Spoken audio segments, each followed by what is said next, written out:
What's up, gang? Welcome to day number 30 in my journey to the 800 meter state final, or episode 30, I guess, whichever I decide on the format. But yeah, so I just finished up a interval thing on my treadmill. As you can see, right in, I don't know if you can see that. There we go. So 1.63 miles, that's the speed, and then that's how long I've been doing it. Basically what I did was I did 30 seconds on, a minute off, and I just did that like 8 times. It was a really quick workout. My Achilles on both my feet, both my legs, are feeling really whack right now, so I'm just trying to take it easy and trying to not like kill myself, but I still wanted to get in some work. Reason why I'm on the treadmill and not the track is because one, hella cold outside, and two, it was snowing and I'm not sure if the track was cleared or not. It's a little bit on me. I could have probably gone out and checked, or talked to someone who's at the school, but since I'm not at the school, I don't know if the track's cleared or not, and I just decided that it'd be better if I just stayed home and just did work on the treadmill. It's kind of a cope excuse, but I still got in some work anyway, so I'm not super frustrated about it. And hopefully it won't snow a crazy amount this winter, at least for the next foreseeable future. And I'll be able to go out on the track a little bit more. But yeah, I'm so grateful that I have this treadmill though, because I don't know what I'd do without it. I'd have to go to a gym or something and run on the treadmill there, which is just added friction. So I'm really grateful that I have this. But yeah, besides this run, I also did a 35-ish minute easy run on the same treadmill a couple hours earlier. Didn't record it just because I didn't really feel like it.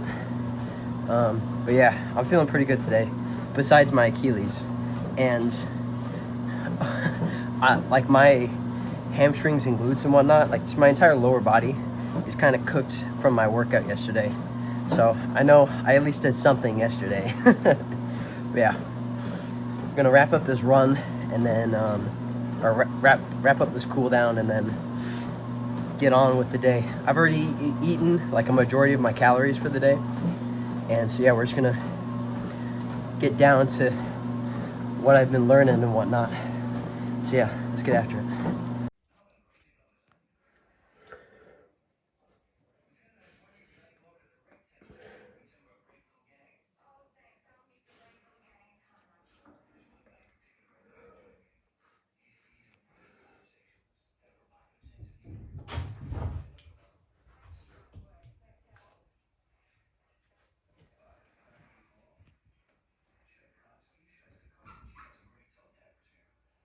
All right, end of day 30. So today I went to school. I didn't really learn that much there, to be honest. Came home, did the easy run, ate some food, did the intervals, yada yada yada. That's basically the day of training today. Something I did though before I left for school was I was editing these videos and I was examining my speech, and this is something that I want to improve at, is the articulation of my thoughts, like thought to mouth kind of. I want that to flow a little bit more seamlessly, and I want to remove the filler words. Something that I keep doing that I notice is I keep doing the and I have these really long, like drawn out sentences that should have ended like 3 seconds ago, but they keep getting like stretched out for no reason. And so what I'm trying to do now is maybe increase the time from thought to mouth, but remove the filler words for now, and then the process will become a little bit faster as we go forward. So I think that's the important thing whenever you want to improve a skill. At least I've noticed from my own life, if you want to get better at something, you need to have intentional practice towards getting better at stuff. And, you know, I've read books, I've read like Mastery. This is something that it comes up in it. Excuse me. And I've had a mentor tell me as well, like watching one of his courses, that in order to get better, like you need to practice and spend time doing it, but you also need feedback in order to get better. And while maybe you don't have a teacher, you can still give yourself feedback on stuff and improve that way. So what I'm trying to do now is kind of reviewing game tape like I would do back whenever I used to play soccer. Is I would review the game tape whenever I was really passionate about soccer and I wanted to improve. I would watch the games that were recorded, right? I would watch these games and I would see, you know, the mistakes that I made. Oh, I could have done this thing better. And while it wasn't perfect, I still had a better understanding of the game itself because I was watching the game more. But I was also looking at, okay, my, like, bringing down the ball to where it's, like, next to me to where I can pass it to people, that sucks. So I need to work on that in practice. And I think that's what made me able to get to the team that I was on, even though I probably wasn't the best player, like, talent-wise, is I still had, I was intelligent enough to know where my weaknesses were and to try and improve those, at least a little bit. Not saying I was a great player. I don't think I was. I could have been. I mean, if I maintained that sort of passion and practice towards the game, maybe. But it's that intentional practice and kind of reviewing game tape that I believe will make me a better speaker, a better, more articulate person. Because the role models that I look up to right now, they're very articulate men. Maybe not in the most like Jordan Peterson way of being able to understand and say complex things, but I think even to a higher level than that, because they can speak in a way that I still understand it without having to, you know, sit and genuinely think about it. I think that's true articulation. That's true mastery of being able to speak. So, like, one criticism, if I were to give one of Jordan Peterson, whenever I listen to podcasts with him and, you know, sometimes his podcasts and whatnot, like, just the amount of word jargon that, and I guess nomenclature, basically like slang that he throws out, it's very hard to dissect and break down and digest. It's kind of like if you were to eat a big steak, but you weren't like cutting it up at all. It's as if you had this big, giant, like porterhouse steak, and you're trying to like eat the whole thing at once. It doesn't really work that way, because, you know, and imagine like the words are these big pieces of steak, and in order to understand them, you need to break it down just a little bit to a finer, simpler understanding, and then you can truly understand the meaning of the message. And so I think the highest level of articulation and speaking is to the point to where you basically you serve the steaks, but it's pre-sliced, if that makes sense, in terms of words. And that's why there's this great analogy or saying, I guess. I forgot what it was, but I don't know the word for it, but it's like, sorry for the long letter, I didn't have time to write a short one, if that makes sense. Because whenever you're at a higher level, things just become more efficient and faster. And so the words become condensed down, and you're able to understand the meaning of the message in a lot faster of a way. And that's the level that I want to get to. And that's going to take a lot of intentional practice and focus over a long period of time in order to truly become like truly great at that thing. Like, I'm not by no means perfect right now, bro. I think there's a lot of things that I can improve at, but as long as I emulate the articulate people that I look up to and I have an intentional practice, I think I'm going to get better. I think. I should. Not sure. But yeah, that's my kind of aspiration, I guess. And that's something that I was trying to do this morning is I was breaking it down on, like the last video that I recorded yesterday. But moving on to the topic of just yesterday as a whole, that workout yesterday absolutely blasted me, bro. It was insane, dude. I'm so glad that I changed my workouts and I went hard on, like, my legs today hurt. Like, they have not hurt like this in a while. And maybe that's a good thing, maybe it's a bad thing, but I think it's mostly a good thing because I know it's a sign that I'm actually stimulating my muscles. I'm actually causing some form of adaptation that will most likely be beneficial. Because what I tried to do with these workouts is, even though ChatGPT gave me a specific kind of like, oh, do this and this, I edited it just a little bit to what I think would be just a little bit more at the level that I'm at and a little bit more tailored towards my goals. So with the RDLs or deadlifts yesterday, I tried, like, to be honest, I think the weight was a little bit too heavy. I know it was only 135, but I think that was still too heavy to do like 20 reps. On my first and probably my best set, I got like 16 reps whenever it's like the program was like 12 or whatever. But I think getting in like the 15 plus range will probably help my muscular endurance more than something in like the 8 to 12 range.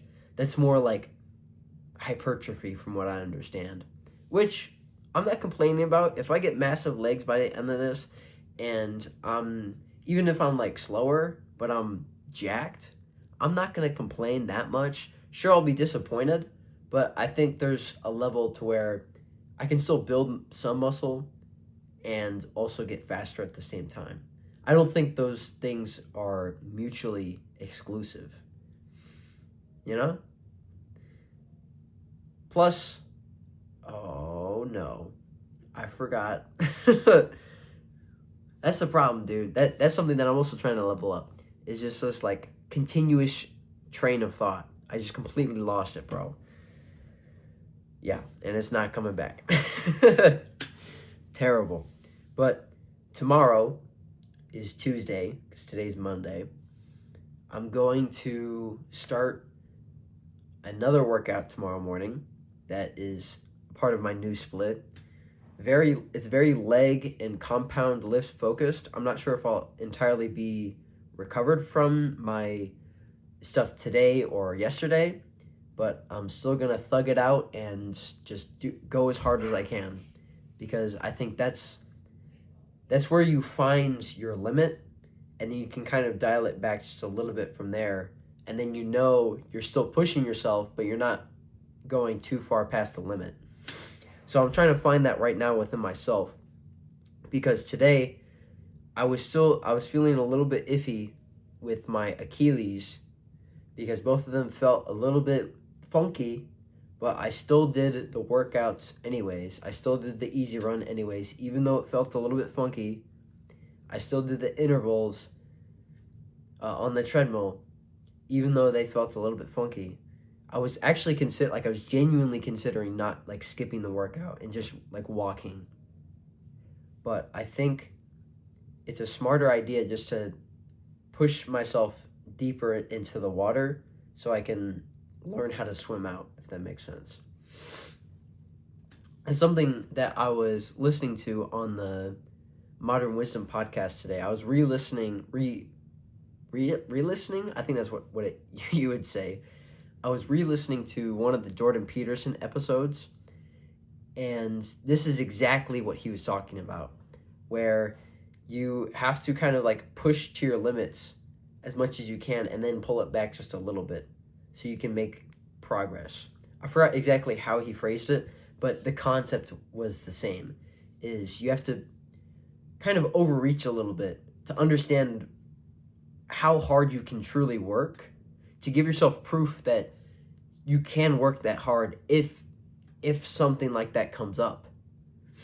This is something that the host, Chris Williamson, talks about in a couple of the other podcasts that he's had with guests, but he talks about working like super long nights for his nightclub business back in the day whenever he worked that, and just like the understanding, like, okay, I can work 18-hour days, or I can push myself this hard.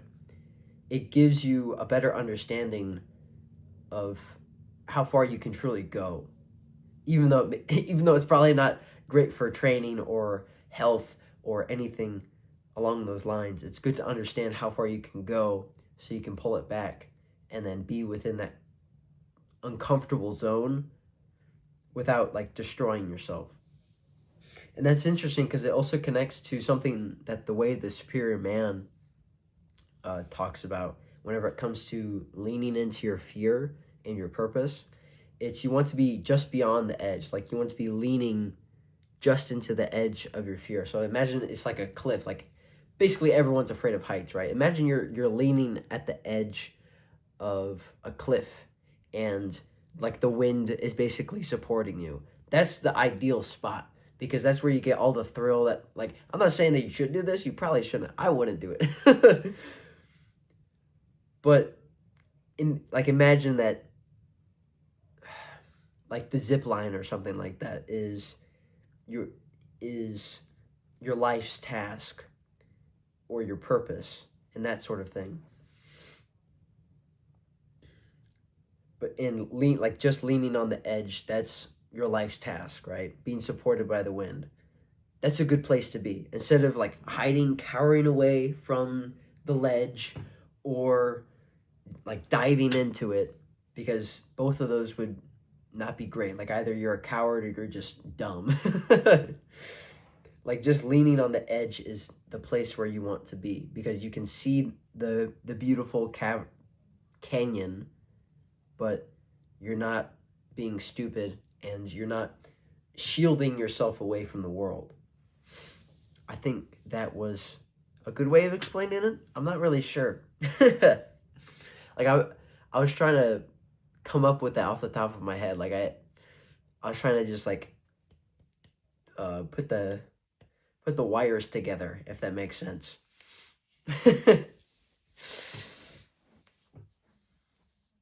What else? So something else that I've learned this week that I want to share with you and that I think is relevant as this is my journey to the 800-meter state final. Something that I learned today is lactate is a very beneficial and good thing. It's not lactic acid. It's not any of that like weird. Actually, let me explain it in a better way. That I don't think that was a great way of explaining it. But basically, lactate is this molecule that your muscles create as an energy source, as it's kind of like a metabolic byproduct, from what I understand. Basically, you break apart glucose in your cells, not even like the mitochondria, but the cells, they break apart this glucose molecule and boom, you have two things called pyruvate. But like breaking this thing apart, it gives you energy and you're able to do stuff like run around and stuff like that. But whenever you break stuff apart in your cells, not even in the mitochondria, it's like anaerobic activity. And just in general, like activity, like breaking stuff down, that'll release energy, but it'll also give off stuff like hydrogens, and it'll increase the amount of acidity in the environment. It'll kind of cause a lot of like disruptions. So what will happen is whenever you break apart these glucose molecules, is they'll actually bind some of that hydrogen and buffer the amount of acidity that builds up. And so you have these things that are not pyruvate anymore. They're now lactate. And lactate does a crap ton of other things. I learned this on the Andy Galpin's podcast, Perform, about like his lactate episode. And I just found it so interesting that lactate can affect so many things in your body. Like it can affect your brain, obviously your muscles, your gut. It can affect, honestly, I forgot what else, but it can affect a crap ton of things in your body. Oh, gut is one, but like appetite as well. But basically, these things are like energy sources and they're good. But coming back around to how this is relevant in my life.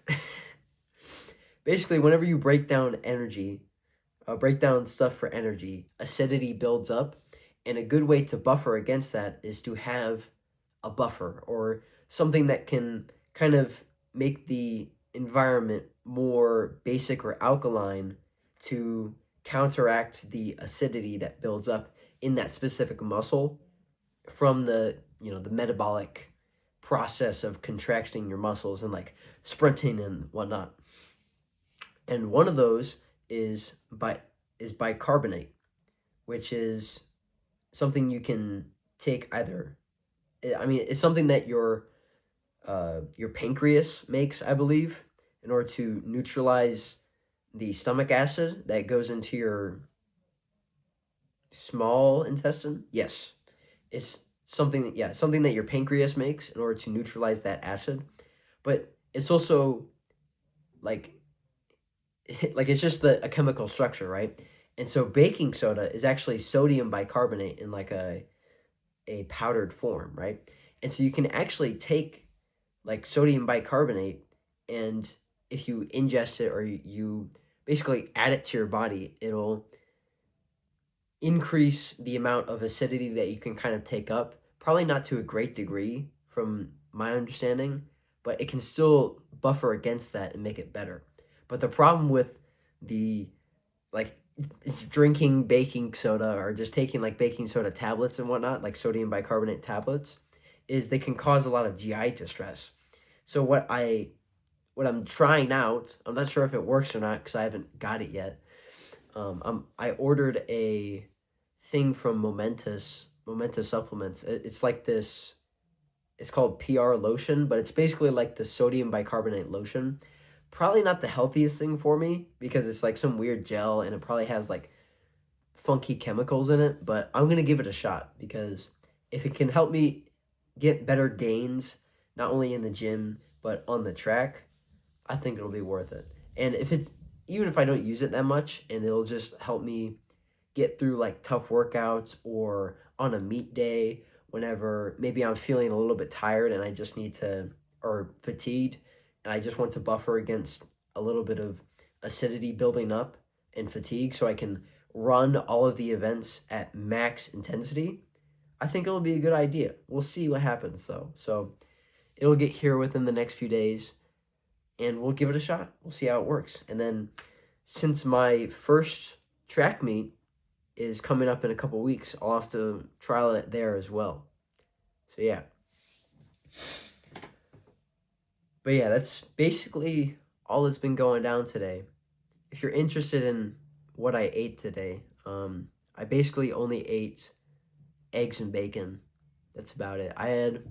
How many eggs did I have? I had 22 eggs. That's a lot of eggs. That's a lot, bro. Holy crap. It's not my PR, though. I think I've had like 25 in a day. So I've had a lot of eggs before. So I had that and then like a couple ounces of bacon as well. So pretty good day for food so far. What I did and I think this is important if you're on like a carnivore diet or whatever, is to kind of reduce the amount of salt that you intake. Not because salt's bad for you or anything like that, but it can actually, from my experience, it can still mess up like the, how do you say it, the satiety signals that you get from food. Because a part of that satiety signal is kind of how the food tastes. And if you're, cranking on the salt, generally your body's going to be a little bit more receptive to eating like saltier foods. And so if you go crazy with the salt, like a genuine like unnatural amount of salt, you're probably going to be tricking your senses in that little sense of a little bit more. And also, here's a devious fact. If you're using some whack salt that isn't like the grinded stuff, because even that can still mess with you from my experience. Not only that, but like if you buy some like whack salt, there's a chance it might have like dextrose or some like sugar crap in it, bro. It's so weird. Like, dude, everything in America has like sugar crap in it, bro. It's absurd. I was looking at the ingredients list because there's a literal ingredients list on the back of this salt packet because I forgot where I was at. I think I was looking through my dad's car, and he likes to keep the salt packets because we used to get like McDonald's fries a lot, and he'd like keep the salt packets to salt the fries and whatnot. And I think I found one of those. I was looking at the ingredients list, and it was like table salt, dextrose, and then some other ingredient. I was like, dude, how does the salt have 3 ingredients in it, dude? It should be 1. That's absurd. I just thought it was insane. But beware. So beware of that salt as well, because it could be messing with your satiety signals. Most salt probably isn't like that, but just be aware of that, Just check it. Make sure it doesn't have any whack crap in it. I'm not saying that you should completely remove salt. I'm just saying that, like, try and dial it back on the food.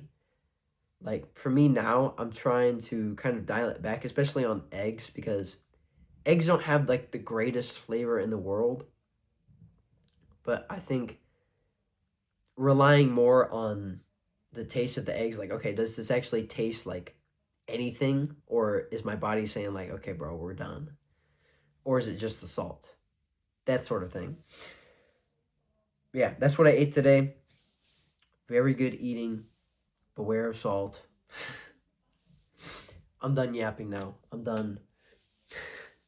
So, I hope this was actually a little bit more intelligent discussion than what I'm normally doing about just kind of yapping about life. I think this was just a little bit more intelligent, and I'm trying to evolve this content to be, more intelligent, a vessel for my skill improvement, but also something that is helpful to other people and maybe hopefully somewhat inspiring, that I'm on this journey and that you can do it as well. Like, I'm just starting out on this, path.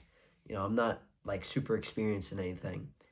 So I think just recording this and documenting this might help someone, whether it's me in the future, whether it's some guy a little bit younger than me or my age, inspires him to take action and to improve the skills in his life and to do something similar to what I'm doing, then it'll be worth it. So I hope today was a little bit more intelligent, a little bit more helpful, and my goal is to make these as inspiring and helpful as possible, whilst also not trying to be some guru, because I'm figuring things out too. So yeah. With that being said, you should go subscribe if you've made it this far throughout the video, because you're like a top 0.001% attention span if you've made it this far, dude. And then you should also go share it with your hopefully really good attention span friends and family, so they'll also watch all my videos too. Yes. It's fine. But yeah, I'll see you tomorrow. I'll see you in the next one, bro. Be better and have a W day.